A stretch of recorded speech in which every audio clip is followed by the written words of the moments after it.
Hello, I'm Paul Perrello, and welcome again to the Philly Factor. Her voice has been described as gifted with a distinctive sound and truly glorious high notes.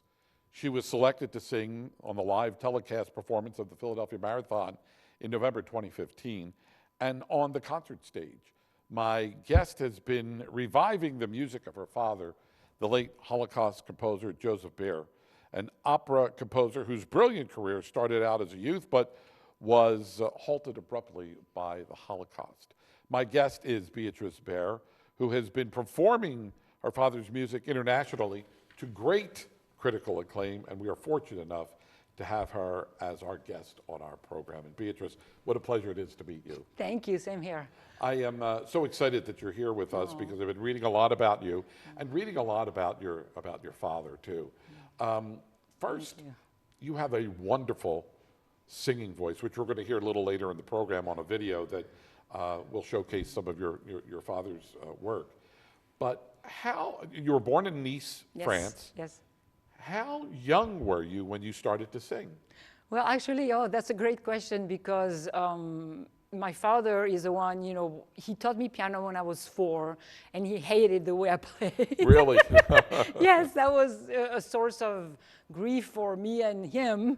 So at some point, but I'm saying that because when I was 15, he heard my voice and that was like a 360 turnaround. He was smiling and he was very encouraging, and he is the one who made me take my first voice lessons. Yeah.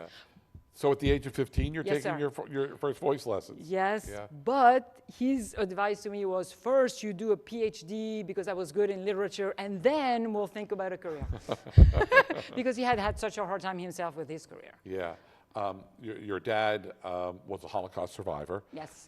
He had a brilliant career as a music composer, and now you, as his daughter, you have your own career Yes. as an opera singer. Yes.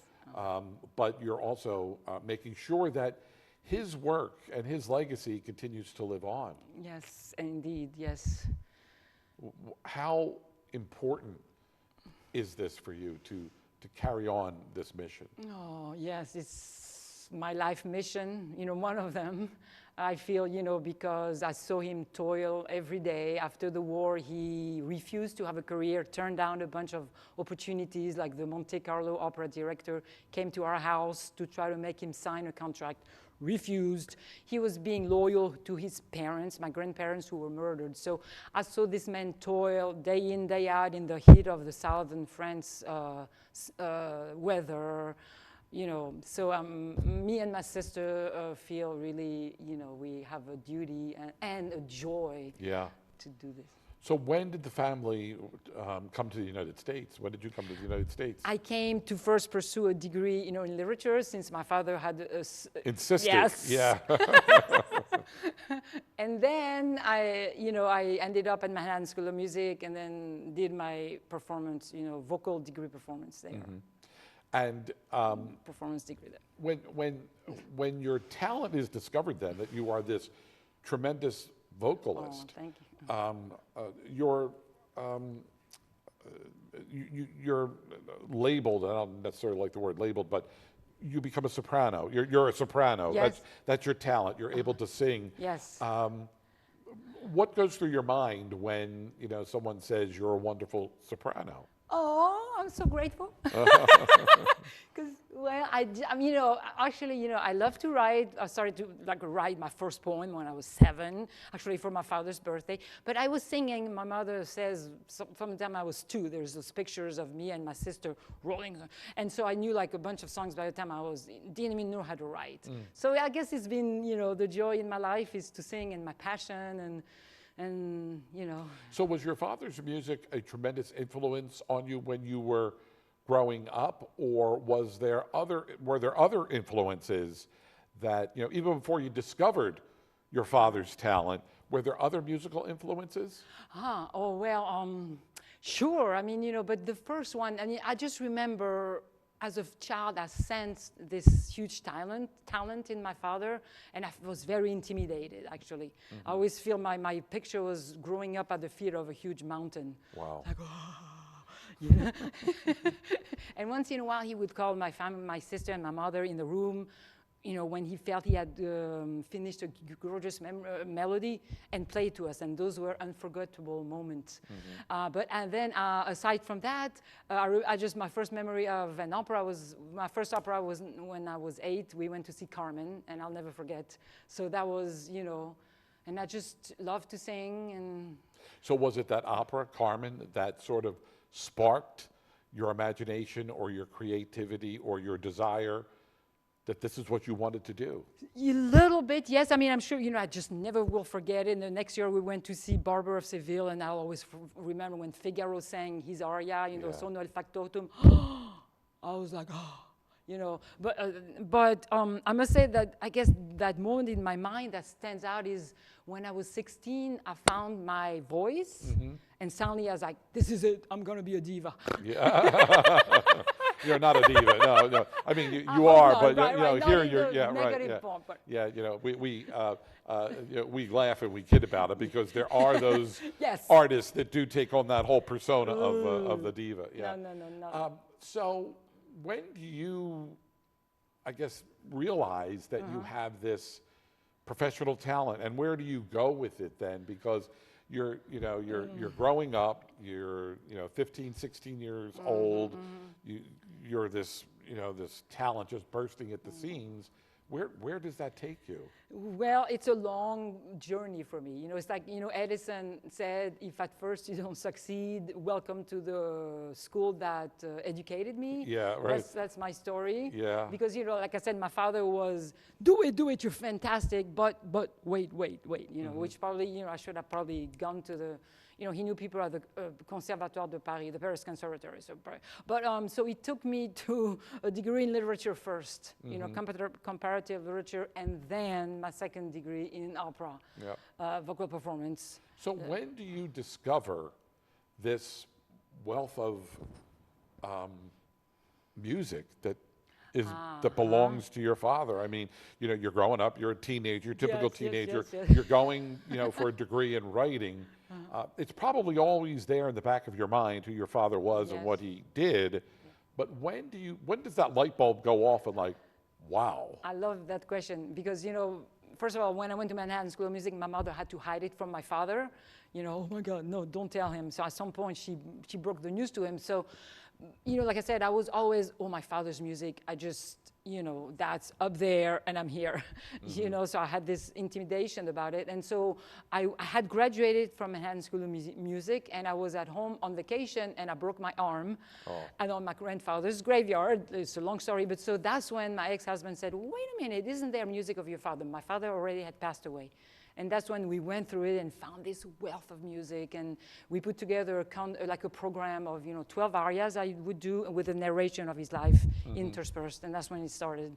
And that was also as a gesture to help revive his music. Yeah.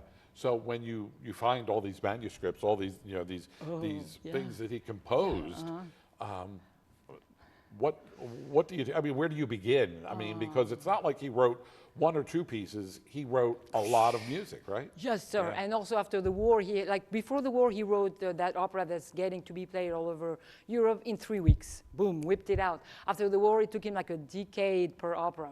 So you found a lot of different, drafts of each aria. You have different versions. Sure, yeah. So, it was so emotional and so gratifying to find all this wealth of music. And my father wrote all this. It's like, I go a little bit like, my papa is here, and here's the composer. Yeah. Where was one thing that I always find, exciting is to ask the question, where was it kept? Oh, fantastic Was it in a box underneath the bed or in the attic, or where was it kept? Great, because my mom, God bless her soul, she was my father's associate for like 40 years. Okay. They met after the war, and she was a young woman, much younger than him, refugee from Germany. And so she was, my father's main collaborator, and she kept everything so carefully, very well organized in a bibliothèque, we call it, a cupboard with, so she's the one. I said, Mama, is there music? She said, yeah, here. What would your dad say today if he were still with us and realize that you've unearthed, you've discovered all of these music manuscripts that he wrote? Well, honestly, I feel him, you know, I feel a connection with him. So he's beaming is the way it feels, and he's so encouraging is what comes through. So I think he would be happy. Yeah. I'm going to talk a little bit about your career then, Please, because you have performed all over the place. You know, and I just mentioned just one or two performances, you know, at the beginning of the program. But so what makes for a good performance? What makes for an opera singer to step out onto the stage and know that this is the right work that they're performing? A lot of work. Yeah. A lot of work It's not, I before. mean, you take nothing for granted, right? Yeah. And you know what they say, performers, everybody, you know, even you spend very little time comparatively on stage versus in the study, in the practice room. Yeah. Yes, it's a lot of practicing, lots of settings. So it's a fantastic question because choice of repertoire is crucial to you singing well. You may have a fantastic instrument, but if you don't have the person who says, this is what's right for you, you flop, you know. So I was frustrated to find, after I graduated actually, to find Robert McFarland, my present teacher, who found the right repertoire for me. And I bless him every day because I was, as a mezzo-soprano, when I went to Master Music, and then I started Juilliard, and then he heard me and said, no, you're a soprano.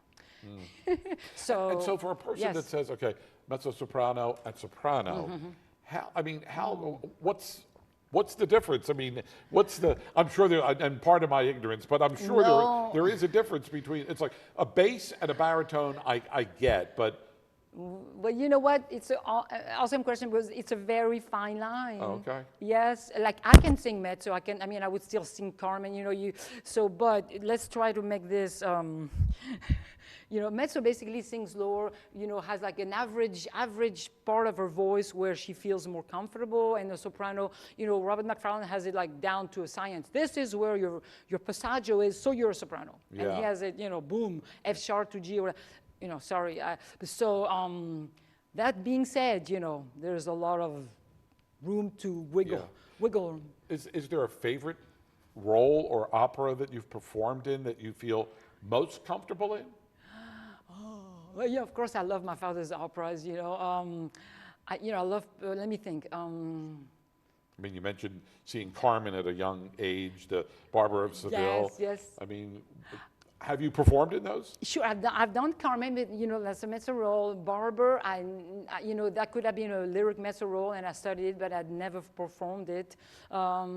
Lately, you know, it's all, let me think. I mean, I love Puccini. I've done lately Forza del Destino, which is a great opera, and so, you know, the more you work on it, the better it feels. So I love Forza. Let me think. Of course, I love Bohème. You know, everybody does. Yeah. Mimi. You mentioned something that I'm going to go back to, is that when I asked the question about, you know, being on the stage, and something very, very important is that your time on the stage performing is not as great. I'm paraphrasing here. It's not as great or as long as the time that you have to put into preparing for that role, right? Absolutely. A lot of people think, well, she's a natural. She's, you know, she's a mezzo-soprano, or she's a soprano, or he's a baritone or a bass. So they could just walk out on the stage and do it. No, you really have to do your homework. Yes, sir. Yes, practice. You know, practice makes perfect, they say. That's a cliche, but yeah, I practice every day, you know, 7 days a week. You know, and it's so much fun. Yeah.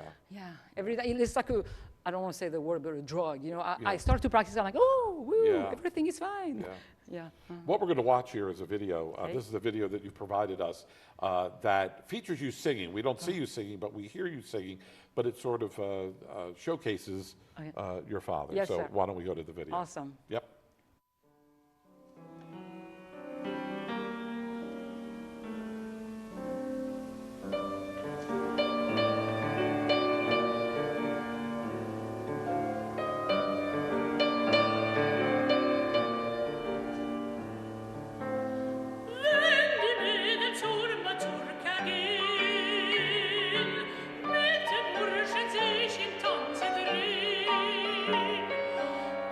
Gut, meine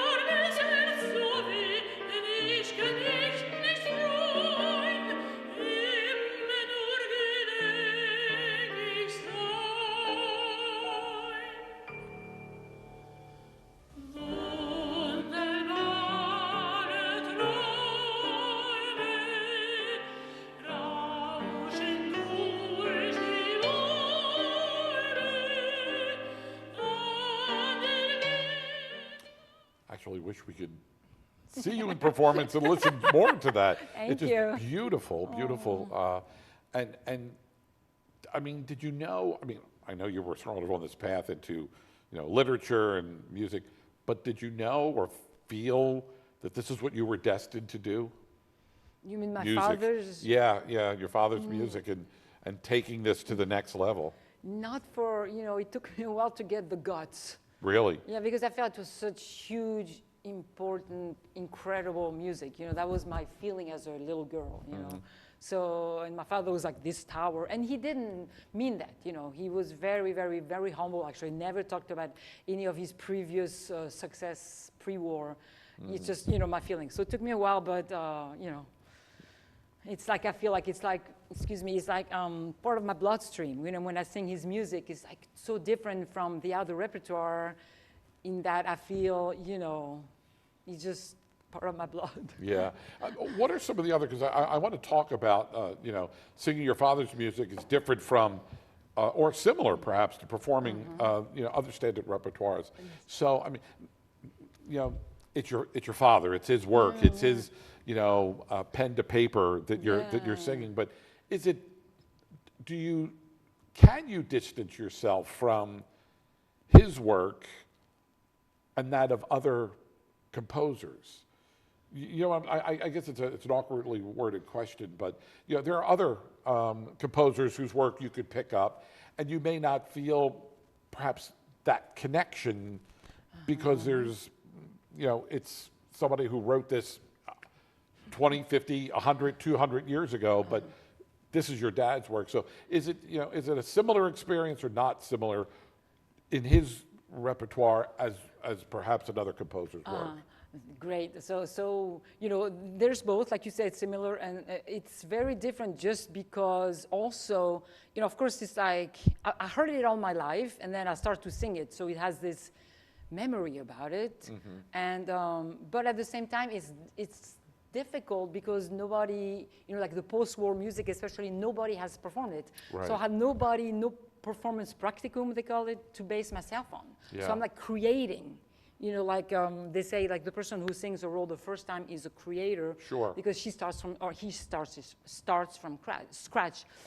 This being said, I was so happy when Robert McFarlane discovered, helped me be a soprano, which means sing other repertoire, because I do feel this visceral connection to the roles I sing. It's more like me.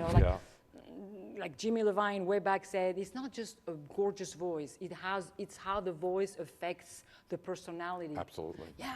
So personality-wise, I'm like, I'm a Mimi, I'm a Leonora, there's some of these roles that I just like, yes. Versus Cherubino, which is a mezzo role, some of the other Pence roles, I didn't feel this visceral gut connection. Yeah. Did your dad ever perform his music while you were a kid? So you didn't, I mean, it's one thing to see all his manuscripts, and I don't know if they're actual, recordings of him, but did you ever hear him play his music when you were young? On the piano. On the piano, that was it? Yeah, he was a fantastic pianist. He could have been a concert pianist, but he didn't want to do anything else but compose. So he would like rip the piano. We had a grand piano, and so yes. And like once in a while, he would call us when he felt the melody was ready to play it for us. Yeah. But that's it. No concerts, no recordings. And it was all because he wanted to stay true or loyal to your grandmother and grandfather who were lost in the Holocaust, that he wanted, to pay tribute and honor to them, and didn't want to. I mean, that part of his life was sort of over, and so his music just sat in the closet until you sort of asked your mother if there were manuscripts that he had written. Yes, there was, yes. And, yes, sorry, I forgot what I was going to say. When you find the manuscripts, then you start on this mission to maintain and continue his legacy. So where does that all stand now? Are there plans to bring, or have there been plans to bring his work to the stage. Yes, absolutely. You know, there's been like a momentum. I started by doing recitals of his music everywhere, and at some point my mother said, we need a publisher. And so a great publisher in Vienna called Doblinger accepted to take my father on the roster, you know, who my father was not known at all, so it was difficult to find somebody. But so, make a long story short, fast forward till last year, there was a fantastic production of that opera. You know, the aria you heard from is excerpted from his youth success, the one he wrote in 3 weeks. Yeah. So it was at the Opera of Graz in Austria, which is the second largest opera in Austria. 12 sold out performances. Wow. Like yeah, no, dream come true. Huh? Yeah. My sister was there, and she said there was a standing ovation at opening night. And yeah, it was like, wow. And then it was performed in Linz, and actually 2 days from now, there's a huge new breakthrough. I'll just let you know, there is a piece he composed, he called it a jazz symphony, a 12-minute piece, and composed pre-war when he was a kid, is going to be performed by a fantastic European conductor called Lukáš Borovič with Majdori, you know, the famous violin player, in the same concert on Friday. Oh, that's great. That's fantastic. So excited. So when you finally get a publisher to publish his music, do they take all of the music, or do you and your sister or whomever the estate says, well, this is the music we want to give you? I mean, how does that work? Yeah, we started with the first 2 operas. Like there's Polnische Hochzeit, Polish Wedding, the one he composed pre-war, and then there was one he composed almost all in his head during the war in hiding. Yeah. It's called Stradella in Venice, Stradella in Venedig. So those are the 2, and they have triptych too. And he wrote 2 huge operas post-war. Basically, you know, he wrote a bunch of other things, but so, and that's, you know, remains to be published. Yeah. What is remarkable is that the one opera that you just mentioned that he composed in his head during, you know, the war. I mean, it's amazing that so, I mean, does he ultimately write it? Obviously, he writes it down then? I mean... Yeah. Well, I mean, like, he didn't have a piano. Like, he heard all the instruments. Yeah, okay, I'll just tell you a quick side story. He was all along during the war trying to save his parents and sending money to Poland. They were trapped there. The money never made it. But one thing he did to try to make a lot of money, he accepted a commission from a Zurich opera conductor who said, please write an opera and I'll sign it and I'll pay you lots of money. So my father wrote the whole opera, also in his head, in 3 weeks in the hotel room, sent it to the Zurich Opera House. It was played. He heard it on the radio, and he said, sounds pretty good to me. I would change a few notes. But, you know, I can't even imagine how. Yeah. Did he talk to you when you were a young girl in France about all of, because oftentimes people, when they lived through such a traumatic experience like that, they sort of shut down, isolate it, compartmentalize it. They don't. Did he ever talk to you about why he decided to do what he decided to do, and what life was like at that time? By bits and pieces, you say?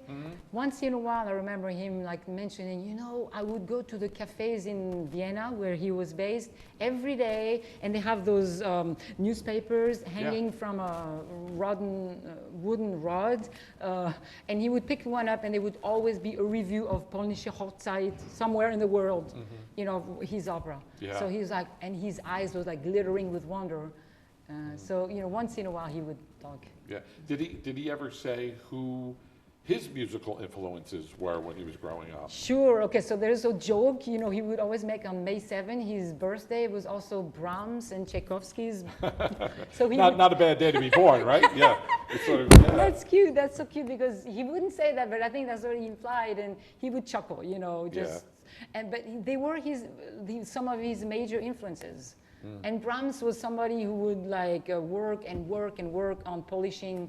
And also something that Brahms had a very hard time during his life is he would create, as I'm sure you know, like timeless, gorgeous melodies. And people would say, I guess the current critics would say, it's just beautiful. What's the big deal? You know? And I heard Lorraine Mazel actually one time on the radio say, it's beautiful, but it's divine. It's, you know, how do you say in English? It's simple, but somebody had to think of, you know. Anyway, so here you are balancing your father's work and your career. Are you having fun? Yes. Yeah. When I sing, it's like heaven. I hope other people are in heaven too when I sing. But Is For that me, sort of like- yeah? Is that sort of like a an escape for you? In that you're on the stage and you're singing, and you're just in a different place in a different world. Yes, that's a good way to put it. I invest myself totally, before I go on. Like I told you, I work, and I think, and I feel this duty towards. Like actually, I'm a believer, so I pray even to the composer himself, Puccini or Verdi, but I put myself in a zone, whereby when I step on stage, I want somebody else to be singing through me. Yeah. Type thing. Yeah. Well, you lucky. have a wonderful voice. Well, thank you. I have to commend you on your career. Thank you. And also Appreciate have it. to commend you for the work that you're doing in maintaining and furthering your father's legacy. Gonna cry. No, I'm not going to let you cry. It'll ruin your makeup. I'm not going to let. I'm not, Oh, no, forget not, it. not going to let you do that. Thank you, Beatrice, that's thank very you so sweet. much. Thank you, Thank you for Paul. being with us. And again, I want to thank Beatrice for being with us on this edition of the Philly Factor. Until we meet again, my name is Paul Perrello. Thanks so much for tuning in to the Philly Factor.